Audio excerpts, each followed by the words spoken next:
Hello, bienvenue dans le journal intime du succès. Je suis Mavic Bright, Mindset et Success Coach, mère de famille nombreuse, chef d'entreprise. Je t'emmène dans les ups, les downs, les questions, les doutes, les changements, les réflexions que tu auras au fur et à mesure que tu réaliseras ta vision du succès. Ici, tu as le droit d'être indécemment ambitieuse, ne pas toujours comprendre ce que tu ressens, mais de kiffer en te réalisant. Par 2 fois cette année, j'ai été piégée par Sabrina, qui m'a prise comme exemple pour démontrer ce qu'elle voulait démontrer. Alors, je vais te rendre l'appareil, je vais t'interviewer parce que je pense que ça va être hyper inspirant pour celles qui nous écoutent d'avoir ton point de vue sur certaines questions. Tu n'as pas le choix, tu n'as pas d'autre choix que de D'accord. Tu me pièges, là. J'espère bien, tu m'as piégé 2 fois cette année. Alors, la première des choses, Sabrina, c'est que je voulais, au nom de toute la team et au nom de toutes les Icebreakers, te dire merci et bravo. On a passé notre année à mettre en valeur et à distinguer les progrès, la progression, la croissance de celles qui sont à l'intérieur du programme et on n'a jamais pris le temps de te dire à quel point cette croissance, cette progression sont liées à ton engagement, à ton expertise et à ta bienveillance. Tu es aux antipodes de ce que bien des gens craignent de trouver chez un styliste. Tout un tas de femmes rêvent d'avoir accès à des experts en style, à des conseillères en images et se réfrènent parce qu'elles ont peur d'être jugées, d'être trouvées pas assez, de se sentir plouc. Et avec toi, personne ne se sent plouc en fait. Tu n'as jamais une remarque qui fait que quelqu'un pourrait avoir honte d'être ce qu'il est. Je n'ai jamais vu personne dire de façon plus élégante: il faudrait que la prochaine fois tu repasses ton habit. En fait, je pense qu'il faut vraiment s'arrêter pour le dire parce que pour faire ce que tu fais et avoir le succès que tu as, il faut avoir cette compétence à laquelle on ne pense pas forcément quand on pense à une personne qui travaille sur l'apparence. Tu as cette espèce d'empathie qui fait que tu arrives à voir où la personne voulait aller et tu arrives à aiguiller sans dénaturer le style de la personne. L'autre chose souvent qu'on craint quand on vient auprès d'un expert, c'est de se retrouver déguisé. On a toutes vu ces émissions de relooking d'une dame qui a les cheveux jusque-là bruns et qui se retrouve avec une coupe asymétrique violette. Et on se dit, mon Dieu, mais comment elle va faire pour aller au travail demain? Enfin, c'est pas possible. Et avec toi, avec le travail que tu fais, même avec ces planches tellement audacieuses que tu nous proposes chaque mois, jamais on a peur d'être déguisé. Bravo, merci, ne t'arrête pas. Merci beaucoup. Sabrina, quand on te regarde, on a le sentiment qu'au-dessus de ton berceau, il y a une fée qui a saupoudré du style. Tu considères que tu as toujours eu du style ou est-ce que tu considères qu'une partie de ce que tu sais, tu l'as appris? Mmh. Je pense que c'est définitivement inné parce que c'est une passion que j'ai depuis que je suis toute petite. J'ai toujours été passionnée par les vêtements, j'ai toujours aimé aller dans la garde-robe de ma mère, aller dans ses bijoux, les essayer, les porter. J'habillais ma sœur, mes amies avant qu'elles sortent lorsque j'étais jeune, donc ça a toujours été une passion pour moi. Je pense que j'ai toujours été intéressée par ça. Je suis partie de ma ville natale à 16 ans pour pouvoir aller poursuivre ce rêve-là d'être dans le domaine de la mode. Donc, je pense que je l'avais déjà naturellement. Je pense qu'on est tous avec des qualités, des dons et des talents. Je pense que ça, c'est le mien. Mais définitivement, j'ai appris. Je pense que comme Marilyn l'a si bien expliqué tout à l'heure, je pense que tu peux avoir un certain sens du style naturel, mais il y a une limite à ce que tu peux à ce qui est inné. On a certaines capacités, mais je pense qu'on peut aller tellement plus loin lorsqu'on apprend, lorsqu'on recherche, lorsqu'on est intentionnel. Puis je pense que définitivement pour moi, mais c'est sûr que je baigne là-dedans, mais je suis toujours à la recherche de voir de quelle manière je peux intégrer, de nouvelles techniques, de quelle manière je peux intégrer de nouvelles manières de pouvoir m'habiller pour pouvoir renouveler ma façon de m'habiller. Donc je pense que oui, c'est inné, mais ça prend de la recherche, ça prend, de l'intentionnalité pour avoir un style vestimentaire qui nous ressemble, puis surtout de ne pas stagner non plus dans notre style vestimentaire. Sinon, on finit par, avoir un style vestimentaire qui reste le même année après année, Puis c'est important, je pense, de se réinventer. Puis pour moi, ça, c'est quelque chose qui est important aussi, de me réinventer dans mon style. Oui, j'ai toujours eu du style, mais mon style n'est pas resté le même durant les dernières années. Je pense que il y a je pense que les gens, quand on me voit, on peut voir certains éléments qui sont restés les mêmes. Je pense que mes valeurs, qui je suis, heu, de manière intrinsèque, quand même reste la même, mais mon style évolue.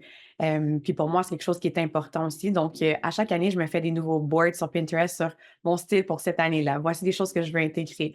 Donc, oui, je pense que c'est inné, mais en même temps, je cherche à m'améliorer, à me transformer.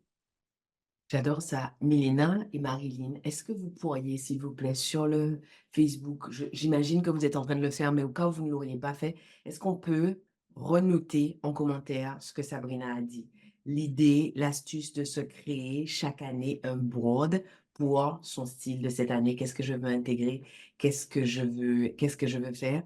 Et tu as dit autre chose que j'ai trouvé extrêmement inspirant. Et les filles, est-ce que vous pourriez remettre ça en commentaire? Tu as dit il y a une limite à ce qui est inné.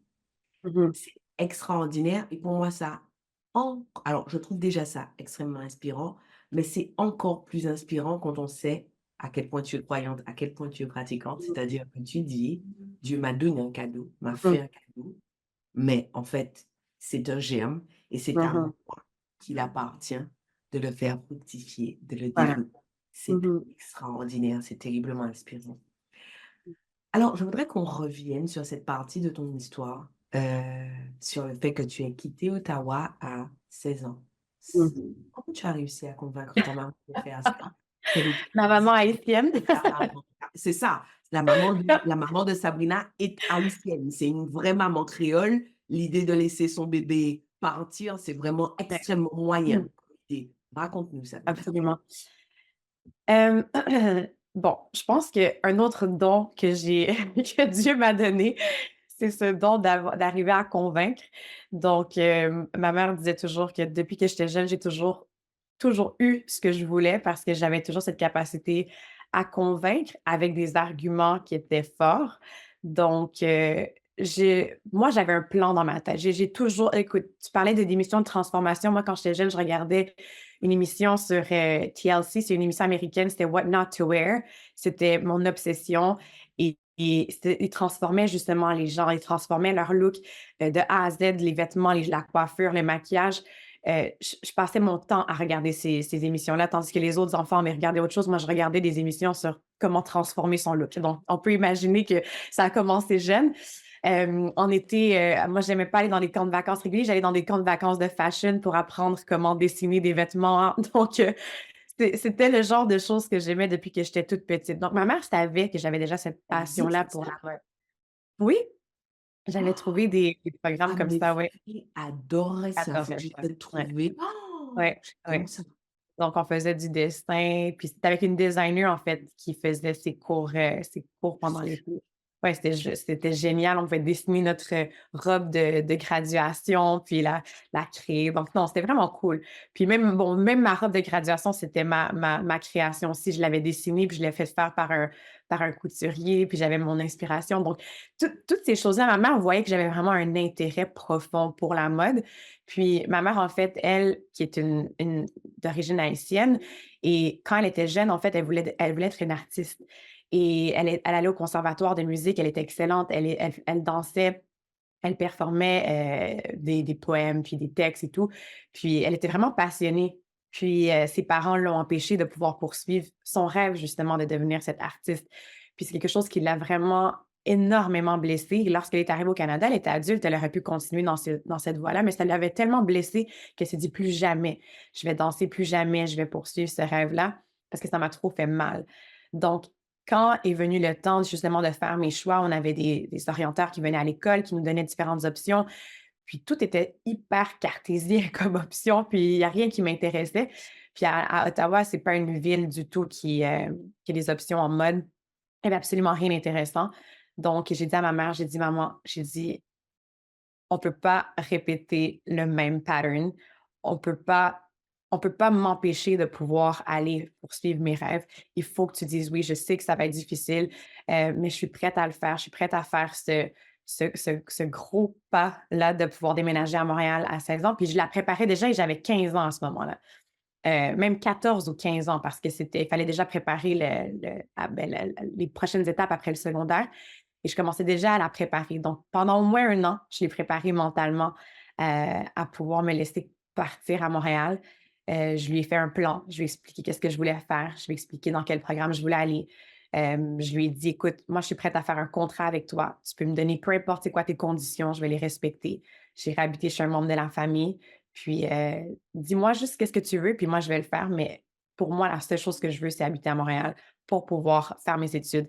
Tu me donneras un couvre-feu, tu me diras exactement ce que tu veux que je fasse. Puis ma moyenne, je vais m'assurer qu'elle soit en haut de 85. Donc, j'avais vraiment plusieurs choses que j'ai établies avec elle. Puis j'ai dit, moi, je suis prête à le faire. Et si ça ne marche pas, je reviens. Tu me donnes-moi au moins une session. Et après ça, je reviendrai à la maison. Puis elle m'a dit, avec beaucoup, beaucoup, beaucoup de tristesse, elle a accepté de laisser partir son bébé chez une de ses cousines. Puis j'ai déménagé à Montréal. Puis c'était la première fois de ma vie que j'habitais pas avec mes parents, que ma mère faisait tout pour moi. Ma mère lavait mes vêtements, m'amenait partout. Donc c'était toute une nouvelle vie, là. Je veux dire, je prenais le métro. Il fallait que j'ai un nouvel emploi pour payer mes trucs. Donc, c'était tout un changement assez drastique dans une nouvelle ville très différente d'Ottawa. Mais j'ai fait le pas, puis j'étais hyper contente de l'avoir fait. Sabrina, il a fallu que tu aies un emploi. Donc, tu es passée du moment où tu étais chez ta maman, une Oui, maman créole, oui. au moment et c'était quoi ce premier emploi? J'ai travaillé à la boutique Le Château, donc une boutique de vêtements pour, femmes et hommes. Puis, c'est ça, c'était mon tout premier emploi. J'avais 16 ans et je travaillais dans une boutique de vêtements. Puis, justement, j'étais styliste dans la boutique pour créer des looks pour ces femmes d'affaires qui venaient en boutique pour pouvoir créer des looks pour le travail. Est-ce qu'on peut s'arrêter? Comment, alors que tu n'as aucune expérience, comment tu arrives à être embauchée pour être styliste? Qu'est-ce que tu Ouais. as dû accepter? Parce qu'aujourd'hui, tu es pas très grande, pas très grosse, donc à Non. 16 ans, tu étais une petite fille. Ah oui, j'étais une Comment? petite fille. Oui. Raconte-moi. Écoute, je me rappelle, j'étais à l'école, puis j'allais amener mes CV, puis j'avais quelques boutiques en tête où est-ce que je voulais vraiment travailler, dont BCBG et Le Château. Et j'avais été amener mes CV, je me rappelle, une chose qui était vraiment importante pour moi, c'était qu'est-ce que je vais porter pour mon entrevue. Donc ça, c'était la première chose. J'appelle ma mère, je dis: «Maman, faut que tu m'aides, il faut que je m'assure d'avoir vraiment un look qui déchire pour mon entrevue». J'ai dit: «Je vais avoir l'air hyper professionnelle», donc je me suis acheté un look au complet chez Zara. Puis là, j'étais bien habillée avec un veston, avec une jupe, crayon, avec ma chemise, puis je suis arrivée avec mes talons hauts, puis j'ai dit: «Non, moi je vais là-bas pour avoir le job». Puis je leur ai partagé ma passion pour, le monde de la mode. Je leur ai expliqué justement que j'ai quitté Ottawa pour poursuivre cette passion-là, puis, que je voulais absolument, poursuivre mon rêve. Puis pour moi, avoir l'opportunité de travailler dans le domaine de la mode, pour moi, ça me permettait justement de concrétiser ce rêve-là.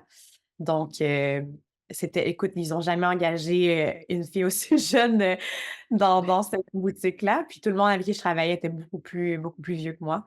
Puis ils m'ont fait confiance. Ouais. Et OK. d'ailleurs, c'est là que j'ai rencontré Michaël, hein. Je pense pas qu'on s'en est parlé, mais c'est là que j'ai rencontré Michaël. C'est quoi cette Ouais. histoire? Mon Comment mari ça? aujourd'hui. Explique-moi. Qu'est-ce que c'est cette histoire? Ouais, donc je travaillais une soirée, puis il y avait une cliente avec sa mère qui venait une fois par année.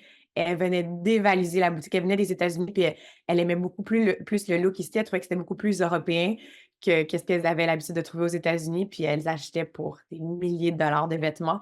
Et là, j'étais en train de les servir et Michaël rentre pour pouvoir acheter un pocket square pour son veston. Et là, il me demande où est-ce que ça se trouve. J'ai dit au deuxième étage. Puis, et là, c'est ça, il revient, on commence à parler un peu, il me demande mon prénom et on discute un peu. Mais à ce moment-là, moi, j'avais un copain, donc je n'étais pas disponible, mais on a parlé vraiment de manière super casual. Et là, une semaine après, il revient et il se dit: «Ah, elle a travaillé le jeudi soir, j'imagine qu'elle va travailler encore un jeudi soir». Et là, il revient à la boutique, il demande pour moi et je venais tout juste de quitter l'emploi après 2 ans et demi presque. Non! Alors là, il m'a pas trouvée et là, il s'est dit: «Comment je vais faire pour la retrouver?» Il voulait pas donner mes coordonnées évidemment, à la boutique. Donc, il m'a cherché sur Facebook avec, Sabrina, puis il a cherché, pendant quinzaine de pages jusqu'à ce qu'il me trouve. Ouais. Ouais, Dieu, c'est ouais. trop bien. Et au moment où il t'a trouvé, tu avais toujours le copain? Oui et là, il m'a demandé pour aller prendre un café. Je lui ai dit: «Non» et il m'a dit: «OK, c'est cool, il y a pas de problème». Alors là, on s'est pas parlé une fois de temps en temps, à Noël, à la Saint-Valentin, ce genre de fête-là. Il m'envoie un petit message, «Joyeux Noël, j'espère que tu vas bien» et moi, je lui répondais pas parce que j'étais en couple et à la journée que ça s'est fini 2 ans plus tard, il m'a écrit pendant 2 ans. Et 2 ans plus tard, quand ça s'est terminé avec mon copain, je lui ai envoyé un friend request sur Facebook, une demande d'amis, puis on a commencé à se parler et c'est comme ça qu'on a commencé à se voir par la suite, ouais. Oh, j'adore, Ouais. waouh! Mais tout ça, ça serait Ça, c'est jamais terrible. tout ça, ça serait jamais arrivé si ma mère avait pas accepté de me laisser aller à Montréal, on s'entend. Non, mais Donc tu sais, ça complètement, fait 8 ans complètement. qu'on est ensemble, là. On est mariés depuis 6 ans. Mais en fait, depuis tout à l'heure, je t'écoute et je me dis, enfin, et à un moment, mon cœur se serrait, hein, quand tu as dit: «Avec beaucoup de tristesse, ma maman a accepté de laisser son bébé partir». Enfin, nous, on a traversé la planète, on a quitté La Réunion pour venir à Toronto pour ne pas laisser Kimane, partir toute seule. Donc moi, mon cœur serait sorti de ma poitrine, enfin, j'aurais essayé d'aller m'installer à Montréal, enfin et Ouais. parce qu'elle a eu suffisamment confiance en toi et en l'éducation qu'elle t'avait donnée, elle t'a laissé y aller et pour moi, il y a plein de choses qui se jouent sous ce que tu nous racontes. À quel point on doit être intentionnel dans l'éducation qu'on donne et à quel point, à un moment, il faut qu'on soit cohérente. On a donné, il faut Ouais, croire en l'aptitude de l'autre à c'est restituer ce qu'on a donné. En fait, ouais. l'éducation, ça se donne et après, tu dois juste faire confiance à l'autre pour pratiquer ce que tu as donné et enfin, je pense que ta maman doit pleurer chaque fois qu'elle te reparle, quand elle voit Oui. ta réussite, Elle est enfin, tellement heureuse, oui. Elle ne regrette pas oui. sa décision, mais ça a été dur pour elle. Ça a été dur pour moi aussi. Ça a été très dur. Surtout dans ces 2 premières années-là, j'ai perdu mon père à peu près dans cette période-là. Donc c'était dur parce que j'étais toute seule à Montréal, mais j'avais ma mission, cet objectif-là de terminer mes études, puis, j'ai réussi à le faire. Donc, non, ça a été toute une aventure. Ça a été toute une aventure, mais j'aurais refait exactement la même chose si j'avais à recommencer aujourd'hui. Sabrina, au moment où tu finis, donc tu as étudié le stylisme. J'ai étudié en fashion marketing, donc c'est en commercialisation de la mode. Oui. D'accord et donc quand tu arrives à la fin et que tu décides que c'est pas ça que tu Mmh veux faire, comment est-ce que tu fais pour te faire une place? mh. Comment tu as tes premiers clients? Comment tu fais? Mmh. En fait, quand j'ai terminé mon programme, en commercialisation de la mode, c'est drôle parce que j'étais vraiment passionnée par le domaine de la mode, mais j'ai découvert une facette du domaine de la mode que j'aimais pas beaucoup. J'ai été, habilleuse pour plusieurs, fashion shows, puis le monde de la mode est spécial, est très spécial. Il faut que tu aies la couenne dure. Faut que tu sois fait fort parce qu'ils vont te manger tout rond. Donc, c'est un domaine où est-ce que les gens sont c'est pas tout le monde, mais c'est quand même un domaine où est-ce que les gens peuvent être méchants, mesquins. Il y a beaucoup d'hypocrisie. Donc moi, c'est pas mon genre du tout. Donc, c'est ça que j'ai trouvé vraiment difficile en étudiant, en voyant avec les professeurs, avec les étudiants, voir un peu l'atmosphère dans laquelle je baignais et c'était tellement pas moi, mais en même temps, j'aimais tellement le domaine de la mode. Donc, quand j'ai fini mes études, j'avais la possibilité de travailler au bureau chef d'Aldo. On m'avait approché pour me recruter pour travailler au bureau chef. Et j'ai refusé le poste parce que je voulais pas baigner dans cet environnement-là. Et j'étais à la fin de mes études, ce qui est vraiment drôle, c'est que j'avais vraiment un gros point d'interrogation parce qu'il y avait pour moi, il y avait cette dualité. J'aime le domaine de la mode, mais en même temps, j'aime tellement aider les gens. J'avais ce côté-là où est-ce que I love to empower people, mais j'avais l'impression que j'arriverais pas à le faire à travers, les emplois qui s'offraient à moi en sortant de mes études. Donc quand j'ai fini mon programme, hem, je suis repartie à Ottawa. J'ai été travailler avec mon frère qui avait un restaurant, puis il voulait qu'on ouvre une franchise à Montréal. Donc rien à voir avec le domaine de la mode du tout. Parce que j'étais tellement dans ce combat-là intérieur et je voyais pas ce que j'allais faire. Je j'arrivais pas à trouver. Puis, finalement, j'ai laissé tomber sur projet-là. J'ai dit: «Non, c'est pas ça». Avec Michaël, j'ai travaillé avec lui dans le domaine des affaires, rien à voir encore avec le domaine de la mode. Donc j'ai passé presque presque 2 ans après mes études à ne pas travailler dans le domaine de la mode et en me posant des questions. Puis après ça, je me suis dit: «Il faut que j'arrive à trouver quelque chose où est-ce que j'arrive vraiment à pouvoir faire les 2». Et je me rappelle que j'hésitais entre 2 domaines. Je me disais: «J'ai le domaine du stylisme qui m'intéresse énormément» parce que j'ai commencé à découvrir un peu plus sur le stylisme personnel, non pas avec des célébrités, non pas à la télévision, non pas dans le domaine de la mode directement, mais pour travailler avec des femmes. Puis, l'autre option, c'était de pouvoir, faire, des événements. Donc, la création d'événements, de décoration et tout ça, parce que ça touchait quand même au domaine de l'esthétique. Donc, j'hésitais un peu entre ces 2 domaines-là et j'ai vraiment approfondi mes recherches. J'ai commencé à regarder de plus en plus sur le domaine du stylisme et là, je suis tombée sur une femme qui était styliste personnelle et j'ai vu l'impact qu'elle avait dans la vie de ces femmes-là et je me suis dit: «C'est exactement ça que je veux faire». Parce que ça me permet de toucher au domaine de la mode, ça me permet de pouvoir aider des femmes, ça me permet de pouvoir les aider à atteindre leurs objectifs. Donc ça touche à tout ce que j'aime, en fait, tout ce qui me passionne. Et j'ai vu qu'elle offrait un programme avec, le School of Style of LA. Donc c'est une école de stylisme, à Los Angeles et puis, elle avait un programme et là, il y avait l'option d'aller là-bas, mais après ça, elle avait créé un programme en ligne et là, je me suis dit: «C'est parfait, je peux prendre le programme en ligne».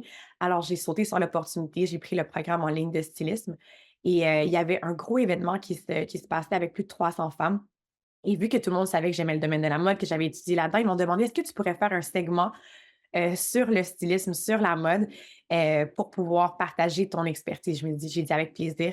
Et là, je me suis dit, OK, j'ai 1 mois avant l'événement, j'ai 1 mois pour démarrer mon entreprise. Alors, j'ai créé mon site web, j'ai créé mes cartes d'affaires, j'ai créé mon offre de service à l'intérieur de ce mois-là. Et lorsque je me suis présentée comme styliste.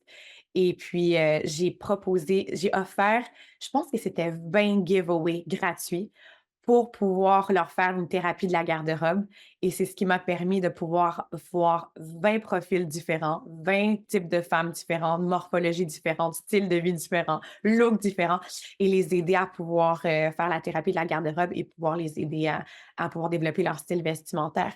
Donc ça m'a permis de me lancer dans le domaine, de gagner de l'expérience, puis après ça, de pouvoir dire: «Ah mais j'ai travaillé avec ce genre de femme-là, j'ai travaillé avec ce genre de femme-là, voici mon portfolio». Donc, c'est ce qui m'a permis de me lancer. Donc, c'est comme ça un peu que j'ai commencé mon parcours en tant que styliste. Et ça arrive pas souvent que j'ai le souffle coupé. Heu, c'est inspirant, c'est impressionnant, c'est enfin admirable. Mesdames, ce que Sabrina dit, c'est que on lui a fait une proposition pour speaker à un événement. Cette proposition prenait effet 1 mois plus tard Mmh. et pour être légitime sur la scène, elle s'est donné 1 mois pour créer son activité et arriver et se présenter en tant qu'experte. C'est inspirant parce que combien de fois j'entends des femmes dire: «Non, mais avant de me lancer, il faut que je fasse ci, il faut que j'ai ça, il faut que j'attende. Personne ne m'a fait confiance». Tu n'as pas attendu qu'on te fasse confiance. Tu as créé ton site, tu as créé tes cartes, tu avais de l'expérience en graphisme ou tu as fait comme tu pouvais. Oui. Quand même. Oui. Et enfin, c'est Sabrina, je ne sais pas si tu te rends compte à quel point c'est une pépite, ce que tu es en train de nous donner là. Alors et ce que je trouve aussi, mais incroyable, c'est le moment où tu es sur cette scène et tu fais 20 giveaways. En français, c'est concours. Mmh. En fait, tu fais 20 thérapies de la garde-robe gratuites Mmh. pour créer tes success stories et te Mmh. donner de l'expérience. C'est Mmh. énorme. Combien de fois on entend des femmes ne pas faire ci, ne pas faire ça parce qu'elles ne sont pas payées. Et toi, tu dis, j'ai commencé mon activité parce que j'ai donné gratuitement Ouais. mon expertise en échange de success story. C'est Ouais. extraordinaire. Ouais. OK, OK, tu as fait ça, mais une fois que tu as fait ça, Sabrina, Mmh. on en voit plein. On en voit 15 à la douzaine sur les réseaux sociaux, des conseillères en images, des stylistes personnels. Comment as-tu fait pour être remarquée sur un marché aussi concurrentiel? Mmh. Justement, premièrement, j'étais quand même assez jeune. Donc, j'avais pas beaucoup d'expérience, pas beaucoup j'avais un petit réseau de contacts. Je ne suis pas de Montréal, donc j'ai pas grandi ici. J'ai pas maman, papa qui connaissent plein de gens auxquels ils peuvent me présenter. Donc, moi, ce que j'ai fait, en fait, c'est que j'allais regarder sur, Eventbrite, qui est un site où avec plusieurs événements qui avaient lieu à Montréal, et j'allais dans tous les événements réseautage de femmes d'affaires que je trouvais à Montréal. Et je détestais ça avec une passion. Michael devait me mettre dehors à coups de pied dans les fesses pour me faire sortir de la maison. Mais je me disais: «Je vais m'habiller de manière à ce que quand les gens me voient, elles se disent: "Waouh, cette fille-là est vraiment stylée"» et je vais me présenter comme styliste et je vais leur parler de mes services. Je vais leur dire que je peux les aider à pouvoir atteindre leur objectif au niveau vestimentaire et les aider, en fait, à ne pas passer autant de temps à trouver des looks quand elles doivent passer leur temps à pouvoir faire qu'est-ce qu'elles font le mieux, donc opérer leur entreprise. Donc j'allais au moins 2, 3 fois par semaine dans des événements un peu partout à Montréal, au centre-ville, puis j'allais rencontrer des femmes. Puis je me sortais de ma zone de confort fois 1000. Mais je me disais: «J'ai pas le choix, il y a personne qui me connaît. Il y a personne qui sait je suis qui». Donc j'avais pas le choix. J'allais puis je me présentais, puis après ça, évidemment, j'utilisais les réseaux sociaux, mais j'avais presque personne sur mes réseaux sociaux, personne ne me connaissait vraiment. Sauf que les gens qui me connaissaient savaient déjà que j'avais déjà de l'expérience dans le domaine de la mode, j'avais étudié en mode et j'étais déjà cette référence-là dans mon entourage au niveau de mon style vestimentaire parce que, bon, évidemment, il faut commencer par soi-même avant de vouloir aider les autres. Mais non, c'est ça, c'est vraiment la manière dont, je me suis prise pour pouvoir me faire connaître. C'est vraiment à travers des événements de réseautage. Ce que je retiens, c'est que tu as dit: «Je détestais ça», mais avec une Ah oui, passion, oui. enfin, tu l'as fait quand Mmh mh. même. Je vois tous les jours en coaching des femmes qui me disent: «Comment je fais si j'ai envie d'abandonner? Comment je fais si j'ai pas de motivation? Comment je fais si j'ai pas envie de travailler?» Et ce que tu dis, c'est: «Je fais quand même, Tu parce que pas le personne choix. ne va le faire pour moi». Non, Il non. y a forcément une part d'inconfort Mmh. quand on avance vers ce qu'on veut. C'est incroyable. Et au bout de combien de temps ça a pris?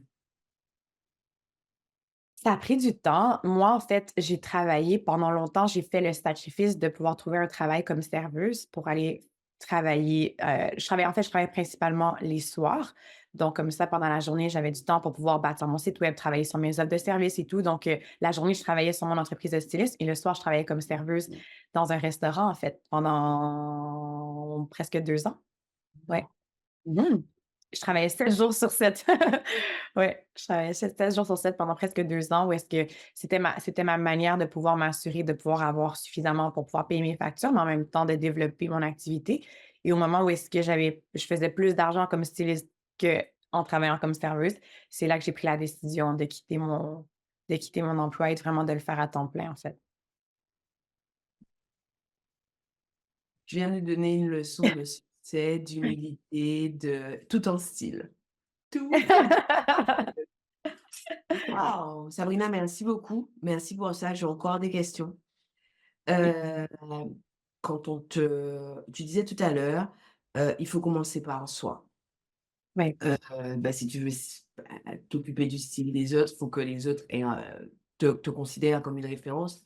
Et aujourd'hui, je travaille avec des chefs d'entreprise depuis un moment. Je suis convaincue que même quand ton travail, c'est pas d'être styliste personnel, aujourd'hui, notre apparence est capitale parce que tous les marchés sont tellement concurrentiels qu'il faut que l'autre ait envie de travailler avec nous et qu'il faut que notre apparence nous donne en fait l'aura de l'expertise. Quand on te regarde, on a cette impression de charisme et de confiance absolue. Je travaille avec des femmes depuis suffisamment longtemps pour savoir qu'on n'a pas toujours 100% de confiance en Non. soi et qu'on n'est pas toujours assuré.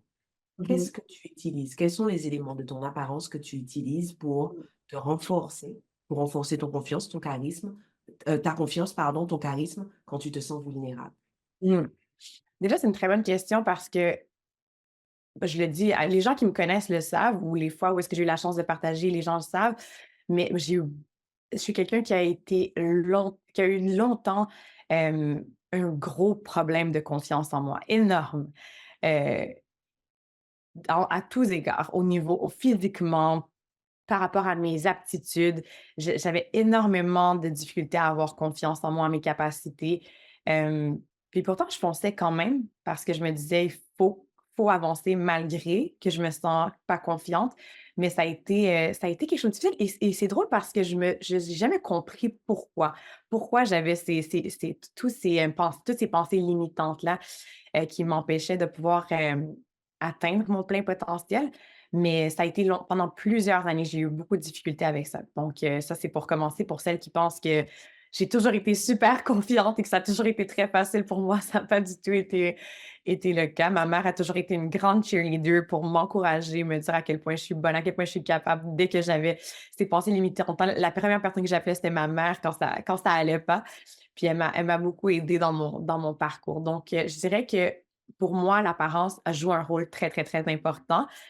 Parce que justement, dans ces moments-là où est-ce que je me sens pas en confiance, hem, je trouve que la manière de m'habiller m'aide à booster ma confiance en moi. Hem Et un peu comme tu expliques souvent, c'est que je suis une personne qui est introvertie, extravertie. Je suis hyper inconfortable dans des environnements où est-ce que je connais personne, où est-ce que je dois briser la glace. Donc, un peu comme tu l'as souvent expliqué, ma manière de m'habiller, ben, ça attire les gens vers moi et les gens viennent me parler. Et ma manière de m'habiller souvent va être un sujet de conversation. Donc, ça m'aide beaucoup. Donc, je dirais que pour moi, dans ma manière de m'habiller, pour que je me sente confiante, il y a différents éléments. Puis c'est drôle parce que plus qu'on avançait dans Icebreaker, plus que j'ai réalisé à quel point je le faisais naturellement, mais j'ai vraiment compris c'était quoi en fait. Quand je m'habille, il faut avoir différents éléments. Par exemple, si je porte un look oversized, il faut que je me maquille davantage, il faut que je porte des talons hauts et il faut que j'ai les cheveux attachés. Alors là, je sais que ça fonctionne, je me sens bien, je me sens belle.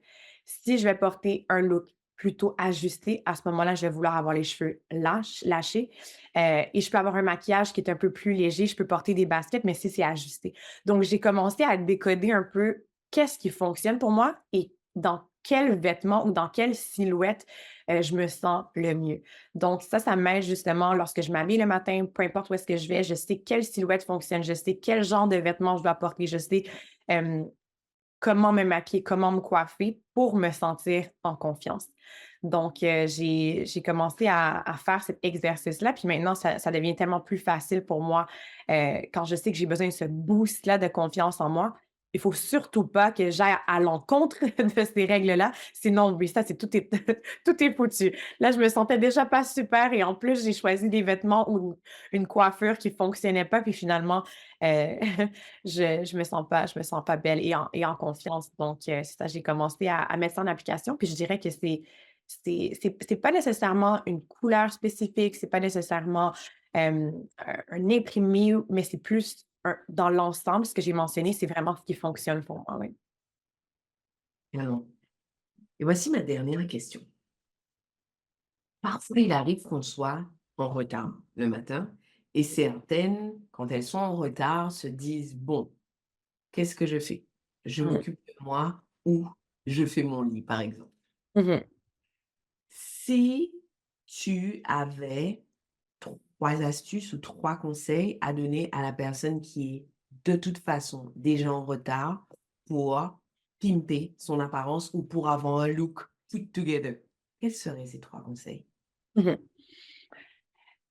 La première chose, je dirais que commence à prendre des photos des looks que tu aimes. Ah, Comme ça, en une seconde, tu ouvres ton téléphone, tu as un album, tu vas là-dedans, tu regardes un look qui fonctionne et tu le portes. Tu as pas à te casser la tête, ça va te prendre 30 secondes et je je pense que c'est d'avoir une variété parce que selon comment tu te sens à ce moment-là, où est-ce que tu dois aller, c'est important d'avoir des options. Donc, si tu as 5 photos, c'est peut-être un peu plus compliqué, mais si tu en as un peu plus, ça te permet d'avoir un avec des options intéressantes. Donc déjà là, tu j'adore te casses pas cette la tête, c'est idée. déjà Pourquoi fait. tu m'as jamais dit ça? J'adore cette idée. Tu as même pas besoin de ça, ma vie. Non, Tu mais sur Instagram, tu as toutes tes photos déjà de toi qui sont là.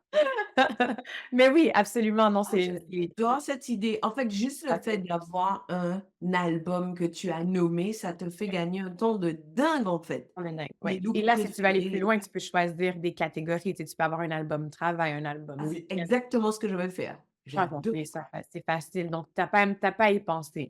Donc ça serait vraiment mon 1 astuce. Hem, J'essaie de penser pour aller rapidement, mais c'est sûr et certain que si tu as pas beaucoup de temps, moi, je laisserais tomber le lit et j'irais avec la création du look. Je savais que tu allais dire ça, je savais. Et tu sais quoi? Frédéric et les enfants se moquent de moi et disent: «Ah non, non, non, si maman est en retard, soyez tranquille, elle sera habillée et le lit sera fait» parce qu'elle va se dire: «De toute façon, moi, je suis déjà en retard. Donc de toute façon, laissez-moi De faire toute mon lit, façon. laissez-moi m'habiller, je vais faire les choses». Ouais. Hem, bon, après ça, ça dépend vraiment de chaque personne, mais pour moi, si tu as pas le temps, et là, je sais pas, tu as pas ton téléphone ou tu as pas fait l'exercice de prendre les photos, moi, je dirais, vas-y avec quelque chose de sûr au niveau du look de tes vêtements, mais amuse-toi avec les accessoires et si tu te maquilles, moi, j'irai avec mon maquillage. Un beau sac à main, une belle paire de chaussures, un accessoire audacieux, un maquillage. Écoute, si tu as pas le temps, tu mets un gloss, tu mets un peu de mascara ou bien tu mets un rouge à lèvres, flash et puis boum, c'est fait. Donc, pour moi, les accessoires jouent un rôle vraiment important. Tu peux t'habiller hyper simplement, mais simplement en ayant des accessoires qui sont cool, ça fonctionne en fait. Donc, même si tu vas avec un look qui est basic, un jeans, un t-shirt, un blazer, des sneakers, mais tu portes, ta fleur, déjà là, c'est fait, tu vois? Ouais, Ça fonctionne, exactement, exactement. Donc, ce serait mes astuces. Ah, il en manque un, hein? J'en ai donné waouh. 2. Ouais, dis-moi juste une chose, gloss ou rouge à lèvres? Ah, ça dépend. Ah, Moi, je suis OK, vraiment quelqu'un d'accord. ça Moi, dépend. je suis comme toi, rouge Ouais. rouge ou rose. J'aime les 2, mais je pense que j'irais pour rose. Ouais, Merci beaucoup Sabrina, on ça s'est me fait plaisir. éclaté avec toi. Je t'annonce officiellement qu'on va transformer ce segment en un podcast et tu seras l'invité de mon podcast. Non, parce qu'enfin, pendant que je t'écoutais, je disais: «Waouh, il nous faut ça dans mon podcast et on va faire une capsule longue comme ça, je Ah. vais mettre ce qui m'a dit sur le Tu nous as donné en Merci. fait des choses, que ça soit des astuces personnelles, que ça soit des astuces, stylistiques, que ce soit des astuces business. C'est vraiment il y a une Ouais. dernière chose que j'aimerais que tu partages avec elle. Tout à l'heure, j'ai pris mon téléphone pour, t'envoyer des messages pendant que tu parlais et j'avais pas vu le dernier message que tu m'as envoyé et dans ce message, tu m'expliquais la façon dont tu utilises ton cahier de prière et j'ai trouvé ça extrêmement inspirant. Est-ce que ça te va de leur dire comment tu fais? J'ai trouvé ça canon et en fait, ça fonctionne que vous soyez croyante, que vous l'appeliez Dieu, que vous l'appeliez l'univers, la question ne se pose pas. Mais la méthodologie de Sabrina est imparable, c'est canon.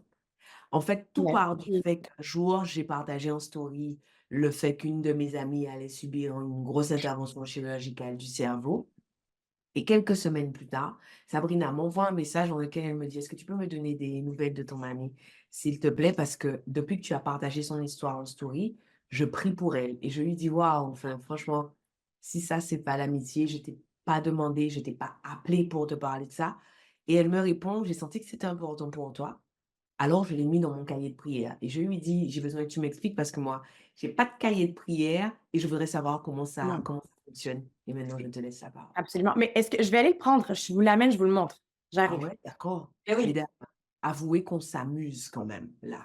Elle savait pas que j'allais la piéger. J'avais depuis très longtemps préparé mon coup. Quand j'ai vu que c'était moi qu'elle avait prise comme exemple pour le séminaire de la nana impériale, je me suis dit: «Pas de problème. Elle va pas me voir venir au moment le plus inattendu. Je vais la prendre elle comme exemple». OK, super. Donc, je vous explique un peu comment en fait, c'est un cahier que j'avais acheté qui s'appelait Daily Devotions. Puis là-dedans, en fait, tous les jours, il y a en fait, il y a un endroit où est-ce que c'est écrit, mon truc est flou, mais en tout cas, c'est Avec ton écrit flou, oui, on va Breathe in. comprendre. Ouais, ouais, je vais enlever mon flou. Attends. Hop. Ouais, d'accord. OK, cool. Donc, ici, dans mon cahier de prière, ici, on voit Praise and Thanksgiving. Donc, pourquoi est-ce que je suis reconnaissante? Euh, et puis, pour moi, une des premières choses, justement, quand je vais commencer ma journée, c'est de montrer ma gratitude envers Dieu pour tout ce qu'il fait dans ma vie. Puis, c'est là que tu réalises à quel point, en fait, tu es béni, à quel point il y a tellement de belles choses dans ta vie qui se passent. Puis, tu les réalises pas toujours. Des fois, on est tellement occupé. Des fois, on est tellement en train de penser à ce dont on a besoin, ce qu'il nous manque. Mais en réalisant, en fait, à quel point on a tellement de bénédictions dans notre vie, il y a tellement de belles choses qui se passent. Moi, c'est la première chose que je commence, par laquelle je commence. La deuxième chose, c'est des prières pour les gens autour de moi. Donc, je prends le temps d'écrire à chaque jour pour qui je veux prier pour la journée. Donc, ça peut être quelqu'un que je sais qui est malade en ce moment, quelqu'un qui m'a partagé, qui est triste, qui ne va pas. Ça peut être justement comme par exemple Mavic qui a partagé qu'il y avait une de ses amies qui était malade. Donc, je vais écrire la prière pour différentes personnes dans mon entourage, pour mon mari, pour ma famille. Et ensuite, c'est les prières pour moi-même. Donc là, il y a bon, là, c'est là, cette journée-là, je ne l'avais pas écrit, mais ici, donc, c'est des prières pour moi. Ensuite, qu'est-ce que Dieu a mis dans mon cœur aujourd'hui? Donc, ça peut être une pensée durant mon temps de prière. Qu'est-ce qui est ressorti? Qu'est-ce qui est venu dans mon cœur? Donc, je vais prendre le temps de le noter. Et finalement, c'est un verset sur lequel je vais réfléchir. Donc, à chaque jour, je fais l'exercice. Non, Je vas-y, vais Marie. t'arrêter une Oui, minute. oui. Alors, pour celles qui ne sont pas croyantes, Mhm. à la place du verset, vous pouvez Mhm. avoir une citation, vous pouvez Oui, avoir un extrait d'un livre, vous pouvez avoir une phrase qui vous a été dite. Il faut vraiment que vous voyez ça au sens global, au sens de ce voilà. que ça pourrait vous apporter en règle générale. Oui, ça peut être une phrase d'un livre, ça peut être une phrase d'un podcast, ça peut vraiment être n'importe qu'est-ce que vous voulez. Ensuite, attends, je vais arriver. Et là, ensuite, il y a une page où est-ce que ça dit, non, je vais le retrouver. Ça dit, OK, oui, c'est ça. Donc là, il va y avoir une section pour gratitude. Donc, pourquoi tu as été pourquoi tu été grateful? Dans la C'est gratitude. reconnaissante. Donc, voilà. Exactement. Exactement. Pourquoi tu es reconnaissante pour le dernier mois? Donc, c'est quoi toutes les choses durant le dernier mois qui se sont passées qui t'ont vraiment touché, que tu te dis merci à la vie, merci à Dieu pour chacune de ces choses-là. Puis, juste de prendre le temps de les écrire, ça te fait réaliser, en fait, à quel point Dieu a tellement fait de choses pour toi dans ce mois-là, où tellement de choses se sont produites durant ce mois-là. Et à la fin, c'est des prières répondues. Et ça, c'est ma partie préférée parce que ce que je fais, c'est que je retourne voir chaque prière que j'ai faite pour mon entourage, pour ma famille, pour moi-même, et j'écris les prières qui ont été répondues. Et ça me permet de réaliser, en fait, à quel point la prière fonctionne, à quel point la prière est puissante. Euh, et ça renforce, en fait, ma foi.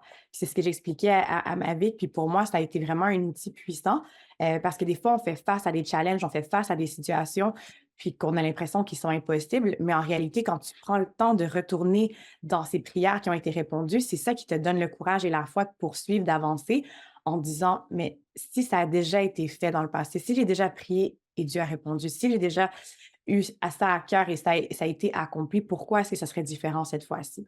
Donc, pour moi, c'est vraiment un outil puissant. Puis, qu'est-ce qui est cool, c'est que là, tu vois, on est à la fin de l'année. Et là, je me retrouve à la fin du journal. Et ce que j'ai fait, c'est que j'ai commencé déjà à retourner depuis le début. Et là, je lisais pourquoi j'étais reconnaissante. Ou bien, des fois, j'écris aussi des choses qui me pèsent sur le cœur ou que je trouve difficiles. Ou bien des requêtes de prière. Et je vois la progression à travers l'année. Et c'est impressionnant parce qu'on le fait souvent justement pour nos entreprises, on le fait souvent pour notre croissance personnelle, mais cette portion spirituelle-là, je pense qu'elle est super aussi.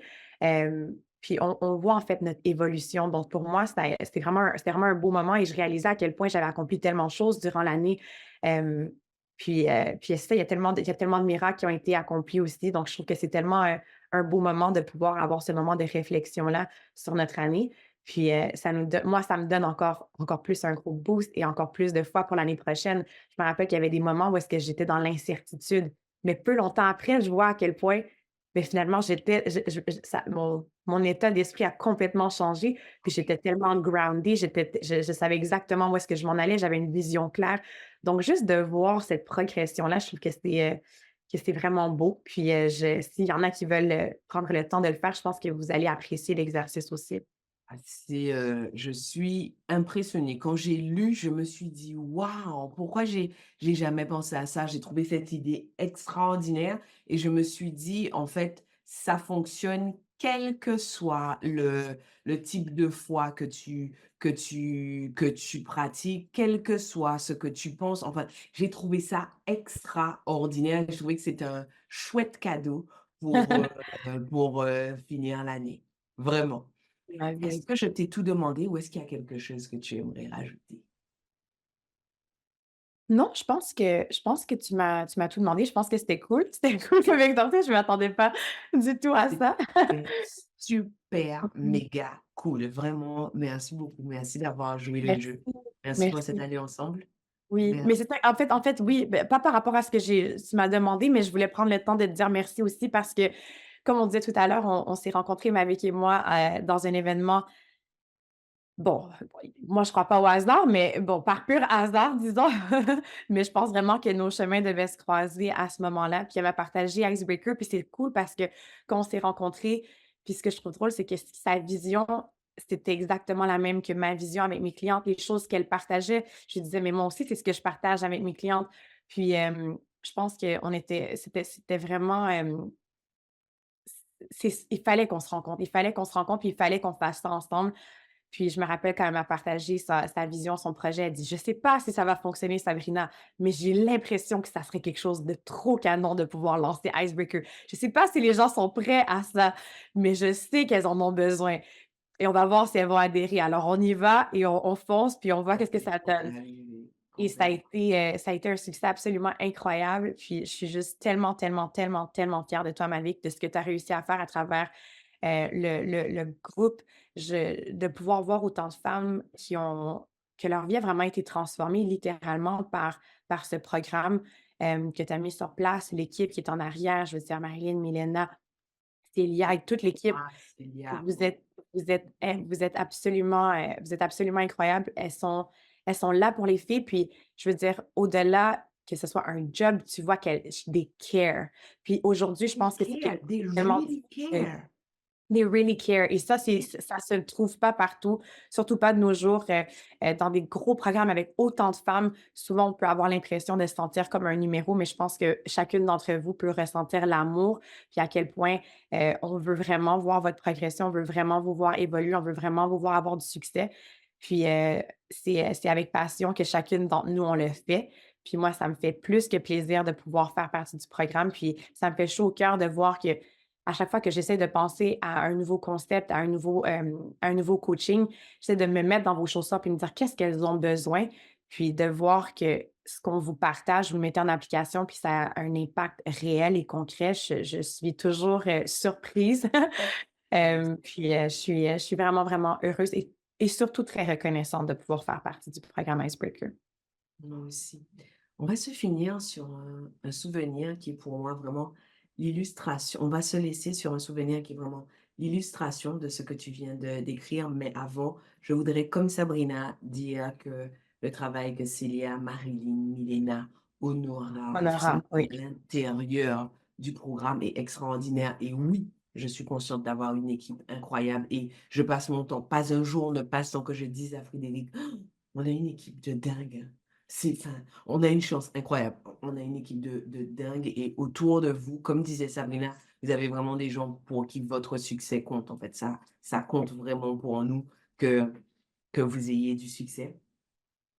Un jour, j'ai appelé Sabrina et je lui ai dit, tu sais, Sabrina, la première fois qu'on s'est vu physiquement, c'était un événement de souvenirs à Montréal. Elle portait une veste cape blanche avec un petit jean.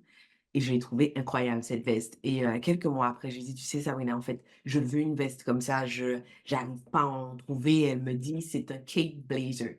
Je cherche partout sur Internet, j'en trouve pas. Comme si plus personne n'en portait, ni quoi que ce soit. J'arrête pas. Et je suis comme Sabrina, je ne crois pas au hasard. Et un jour, je vais à Montréal, on se voit toutes les deux. Et on va chez Zara, l'endroit où on est sûr de toujours trouver une pièce qui va faire la différence et il y a des soldes.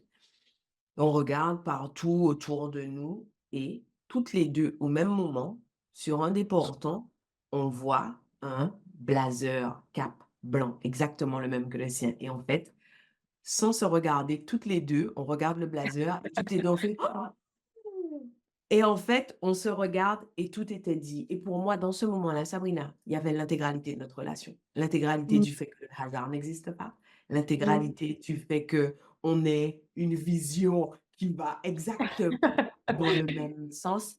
Et l'intégralité du fait que les opportunités, on sait les saisir. Mmh. Parce que ce blazer était en taille 42. Et elle comme moi, on se regarde, on se dit: «De toute façon, sur une cape, ça ne se verra pas et dans le Voilà. pire des cas, on ira à la retouche» et je porte régulièrement mon blazer en pensant à toi. Merci beaucoup Sabrina. Merci de tout mon cœur. J'y crois pas, c'est déjà terminé, on se laisse là. Merci de m'avoir accordé votre temps.